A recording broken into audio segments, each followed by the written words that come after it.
Hi guys, welcome. This is your Sameer Kohli sir with another lecture of the topic called Vectors 10.3 है 2 है 10.3 है 10.3 का 12 तक कर चुके थे। 13वां क्वेश्चन को ध्यान से देखो। वो कहता है कि if A vector B vector and C vectors are unit vectors. बेटा अगर कुछ भी ना आता हो, मैंने क्वेश्चन भी पूरा नहीं पढ़ा, मैंने सोल्यूशन में सबसे पहले गिवन लिखा है कि मतलब mod of A is equals to mod of B is equals to mod of C is equals to 1 are unit vectors such that एक और चीज गिवन है a vector plus b vector plus c vector is equals to 0। वो कह रहा है find the value of, to find क्या करना है हमें, a dot b plus b dot c plus c dot a, ये वैल्यू हमें निकालनी है। ये आउट ऑफ द वर्ब मतलब अजीब सा, कहां से ले आएंगे, कैसे निकाल लेंगे। ये जीरो दे रखा है और ये तीनों वन के बराबर दे रखे हैं। तो जब तुम्हें कुछ समझ ना आए तो खुद को खुद से मल्टीप्लाई कर दो, खुद को खुद से मल्टीप्लाई कर दो। मतलब सॉल्यूशन में लिखो we have a vector plus B vector plus C vector is equals to 0। This implies a vector plus B vector plus C vector to be multiplied by a vector plus b vector plus c vector will be equals to 0। a vector plus b vector plus c vector 0 है, उसको a vector plus b vector plus 0 से multiply कर दोगे तो 0 रहेगा, 0 को 0 से multiply कर दोगे तो 0 रहेगा। तो ये जो a वेक्टर है ये मल्टीप्लाई होगा किसी से, प्लस ये b वेक्टर मल्टीप्लाई होगा किसी से, प्लस ये c वेक्टर मल्टीप्लाई होगा किसी से, बट रिजल्ट रहेगा 0। किससे मल्टीप्लाई होगा, a vector plus b vector plus c vector से, A vector plus B vector plus C vector से, A vector plus B vector plus C vector से। इसकी प्रेजेंटेशन बहुत इंपॉर्टेंट है। क्लास बोलेगी A dot A plus A dot B plus A dot C plus B dot A plus B dot B plus B dot C plus C dot A plus C dot B plus C dot C बराबर हो जाएगा 0 अगर साथ हो तो। अब वो बंदे ढूंढो जो थोड़े टेढ़े टेढ़े लग रहे हैं। हमें एक्सप्रेशन में चाहिए A B plus B C plus C A B plus B C plus C A चाहिए। तो मुझे थोड़ा बी ए टेढ़ा लग रहा है, थोड़ा मुझे सी बी टेढ़ा लग रहा है और थोड़ा मुझे ए सी टेढ़ा लग रहा है। ए सी टेढ़ा लग रहा है मीन्स मैं यहां ए सी की जगह लिख सकता हूं सी डॉट ए, क्योंकि यहां लिख दूंगा because P vector dot Q vector बराबर होता है Q vector dot P vector. ये बहुत जगह लगाना है। और ये जो ए डॉट ए है इसको लिख दूंगा mod a into cos 0 plus A dot B plus B dot a. सही है, बी डॉट ए टेढ़ा नहीं था, मैंने बिना बात के लिख दिया। हाँ नहीं टेढ़ा है, बी डॉट ए को लिख दूंगा ए डॉट बी, क्योंकि आंसर में हमें ए डॉट बी चाहिए। प्लस बी डॉट बी को लिख दूंगा mod of b into cos 0 plus B dot c चाहिए तो बी डॉट सी डॉट ए प्लस इस सी डॉट बी को लिख दूंगा b dot C plus mod of c into cos 0 बराबर 0। क्लास बोलेगी sir a vector is a unit vector, तो 1 into 1 plus ए dot B plus यहीं पर ए डॉट बी है, ध्यान से देख लो ए डॉट बी दो बार आ रहा है सर, तो यहां लिख दो twice of A vector dot B vector plus अगर ध्यान से देखो सर तो बी डॉट सी एक बार बी डॉट सी दो बार, तो यहां पर आ रहा है टू टाइम्स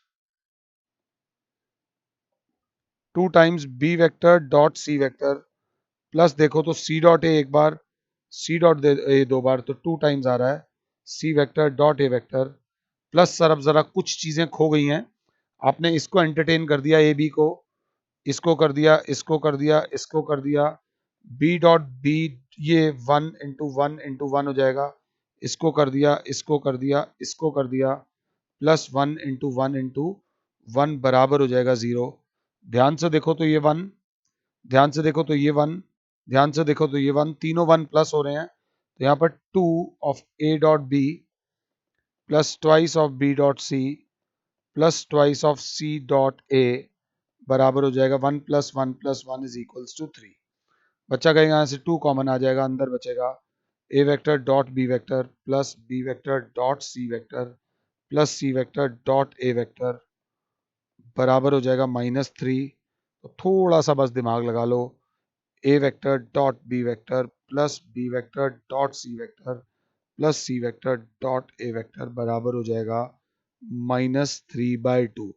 अगर कहीं लगे कि कुछ दिक्कत हुई है तो रिवाइंड कर लेना। Basically it is not about the answer, it is about the presentation. और आई होप कि जो प्रेजेंटेशन मैंने कराई है वो आपको समझ आई है। ये क्वेश्चन अच्छा था, इसलिए मैं लेक्चर के शुरू में कराना चाहता था इस पर्टिकुलर क्वेश्चन को। ये करने के बाद अगले क्वेश्चन को ठंडे दिमाग से सोचना है। देखो समझो, अगर गाड़ी पंचर है, अगर गाड़ी पंचर है तो नहीं चलेगी, सही बात। अगर गाड़ी में पेट्रोल नहीं है तो वो नहीं चलेगी। दो बातें हो गई। अब वो कह रहे हैं गाड़ी नहीं चल रही, तो क्या पंचर और पेट्रोल ही वजह होगी? क्या पंचर और पेट्रोल ही वजह होगी? तो बच्चा कहेगा नहीं सर, ऐसा भी हो सकता है पंचर्ड भी ना हो, पेट्रोल भी हो, बट फिर भी नहीं चलेगी। क्या पता बैटरी कोई उठा के ले गया हो, क्या पता बैटरी डाउन हो, क्या पता इंजन में फॉल्ट हो, बहुत सारे और भी फैक्टर्स होते हैं। तो यहां पर वो क्या बोल रहा है, पहले बात समझो। वो कह रहा है if A vector is zero और B vector is zero then A dot B is zero. पहले प्लीज मेरी बात समझना। गिवन है if A vector is zero, B vector is zero, then a dot b is 0, that is mod a mod b cos theta will be equals to 0 for any one of a vector or b vector equals to 0। इसके आगे हम लिख देंगे true. बिल्कुल सही जी। अगर a 0 हो तो भी a डॉट b 0 होगा, b 0 हो तो भी a डॉट b 0 होगा, या a और b दोनों 0 हो तो भी a डॉट b 0 होगा। वो कह रहा है but the converse need not to be true. Justify हम लिखेंगे if a dot b is 0 then even for a vector not equals to 0, b vector not equals to 0, a dot b can be equals to 0 for theta is equals to 90 degree और pi by 2। जब दो vectors आपस में perpendicular होते हैं तो cos 90 की value cos pi by 2 की वैल्यू 0 आती है। That is mod a mod b into cos theta can be 0 for mod a not equals to 0, mod b not equals to 0, but cos theta equals to 0।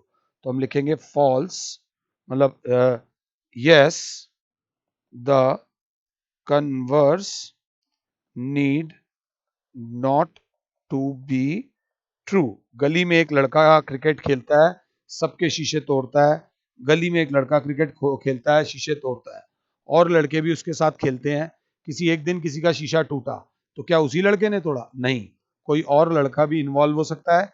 घर में uncle aunty की लड़ाई हो गई हो तो बेलन पेलन की वजह से भी टूट सकता है। तो एक रीजन नहीं है। दिमाग को बड़ा खुले होकर देखने वाला क्वेश्चन था। अगर दिक्कत हुई हो तो रिवाइंड कर लेना। ये थोड़ा सा थ्योरी जहां पर मैथ्स में आ जाती है वहां पर थोड़ा सा बच्चे हिल जाते हैं। उसके बाद आता है ये वाला question. I just hate this question. मतलब मेरे को ऐसे क्वेश्चन कराने में थोड़ी जान निकलती है। If the vertices of triangle A B C are दे रखी है ये, find the angle between A B C. बस इसमें क्योंकि एंगल ए बी सी बोला है, सबसे पहले तो एक सिंपल ट्राइंगल बना लो ए बी सी, और क्योंकि एंगल ए बी सी बोला है तो ये एंगल बोला है, तो दोनों वेक्टर्स को को इनिशियल वेक्टर बनाना। क्योंकि एंगल ए बी सी बोला है तो इन दोनों वेक्टर्स को को इनिशियल बनाओ। तो यहां पर लग जाएगा ट्राइंगल लॉ। लगाना नहीं है, फिगर आपकी ट्राइंगल लॉ के हिसाब से होनी चाहिए। क्योंकि हमें ये एंगल निकालना है तो दोनों वेक्टर्स को इनिशियल होने चाहिए। सपोज अगर एक वेक्टर यहां आ रहा है और एक वेक्टर यहां आ रहा है तो ये इन दोनों के बीच में एंगल नहीं निकाला जाएगा। एंगल निकलता है दो वेक्टर्स, दो को इनिशियल वेक्टर्स के केस में। तो इसमें सबसे पहले बी सी वेक्टर निकालो, ए बी वेक्टर और बी ए वेक्टर निकालो। तो क्लास बोलेगी बी के कोऑर्डिनेट्स दे रखे हैं सर, ए के हैं 1 2 और 3, बी के हैं -1 0 0 और सी के हैं 0 1 और 2। तो बी सी वेक्टर हो जाएगा 0 -1 I cap plus J cap plus 2k cap, और बी ए वेक्टर की बात करेंगे तो हो जाएगा 2i cap plus 2j cap plus 3k cap. तो कॉस थीटा अगर आपको याद हो तो वो बराबर होता है A vector dot B vector upon mod of A into mod of B. इस केस में कॉस थीटा बराबर हो जाएगा B A vector dot B C vector upon mod of b A vector upon mod of b C vector. So that will be I cap plus j cap plus 2k cap dot 2i cap plus 2j cap plus 3k cap upon under root में 1 square plus 1 square under root में 2 square plus 3 square. ऊपर multiply करेंगे 2 into 1 plus 1 into 2 plus 2 into 3 upon under root में 4 और 2 6, under root में 9 और 4 13 और वो 17। बहुत अजीब सा आंसर आ रहा है, लेट मी चेक। हाँ, खतरनाक सा आ रहा है। ऊपर आया 10 अपॉन अंडर रूट में 102, तो कॉस थीटा बराबर है 10 अपॉन अंडर रूट में 102। ये मल्टीप्लाई हो जाएंगे आपस में, तो theta will be cos inverse 10 upon under root में 102। जिंदगी में क्वेश्चन कभी भी मैंने लाइव क्लास में खुद सॉल्व नहीं किया है, बच्चों को दे देते हैं करने को। ऑनलाइन क्लास में एक एक क्वेश्चन हम लोग खुद से कराते हैं। 16 क्वेश्चन आप लोग करेंगे, एग्जैक्टली सेम है जैसा एग्जाम्पल 21 है। अगर तब नहीं करा था तो अब कर लेना। ए बी वेक्टर निकालो, बी सी निकालो, ए सी निकालो, और 2 का मॉड तीसरे के मॉड के बराबर होगा। इस वाले में शो दैट द वेक्टर्स क्या दे रखा है, 2 -1 1, ये दे रखा है 1 -3 -5, और दे रखा है 3 -4 -4। If I am not wrong, मैंने सही लिखा हो तो वैल्यूज चेक कर लूं। 3 -4 -4 बिल्कुल सही। Are the vertices of right angle triangle, नाम दे दो P Q R. Triangle law लगाना है, ऐसे भी लगा सकते हो नीचे की तरफ भी। तो पी क्यू वेक्टर निकालो, क्यू आर वेक्टर निकालो, और एक पी आर वेक्टर निकालो। P Q vector will be -i cap -3 -2j cap -6k cap. P Q vector का मॉड निकालो, अंडर रूट में हो जाएगा -1 का स्क्वायर प्लस -2 का स्क्वायर प्लस -6 का square, that will be 1 + 4 + 36, that will be under root में 41। क्यू आर वेक्टर निकालो, 3 में से एक जाएगा 2i कैप -4 माइनस जे कैप प्लस के कैप। तो क्यू आर वेक्टर का मॉड निकालोगे तो अंडर रूट में हो जाएगा 2 का स्क्वायर प्लस -1 का स्क्वायर प्लस 1 का स्क्वायर, अंडर रूट में हो जाएगा 4 और 5 और 1 6, अंडर रूट 6। और पी आर वेक्टर निकालना होगा, 3 - 2 is i cap -4 - -1 is -3j cap -4 -5 k cap. और अब पी आर वेक्टर का मॉड निकालेंगे तो अंडर रूट में 1 का स्क्वायर प्लस -3 का स्क्वायर प्लस -5 का स्क्वायर, अंडर रूट में 1 + 9 + 25, दैट इज अंडर रूट में 35। यही सेम वैल्यूज आ रही थी शायद पहले। अब हम देखेंगे पी क्यू के मॉड का होल स्क्वायर प्लस बराबर आ रहा है 41।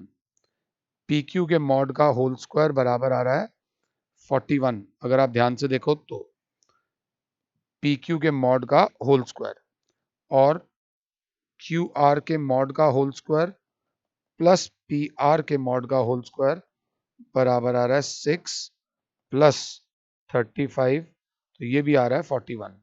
तो सिंस क्यू आर का मॉड का स्क्वायर प्लस पी आर के मॉड का square is equals to P Q के मॉड का square, therefore triangle P Q R is a right angled triangle. मैंने जब ये क्वेश्चन कराना शुरू किया था तो मैंने सोचा था तुम्हें कह दूंगा खुद कर लो, बट करा ही दिया। लास्ट वाला क्वेश्चन ध्यान से पहले देख लो, अच्छा क्वेश्चन है, थोड़ी जान लगाने की जरूरत है। A vector is a non zero vector of magnitude A. Magnitude A मतलब mod of A vector is A, and lambda is a non zero scalar. ठीक है जी, lambda is a non zero scalar, then lambda A is a unit vector. Lambda A vector is a unit vector अगर mod of lambda into mod of A बराबर 1 के बराबर आ जाए। Mod of lambda में से मॉड नहीं हटेगा क्योंकि उन्होंने बोला lambda is a non zero scalar.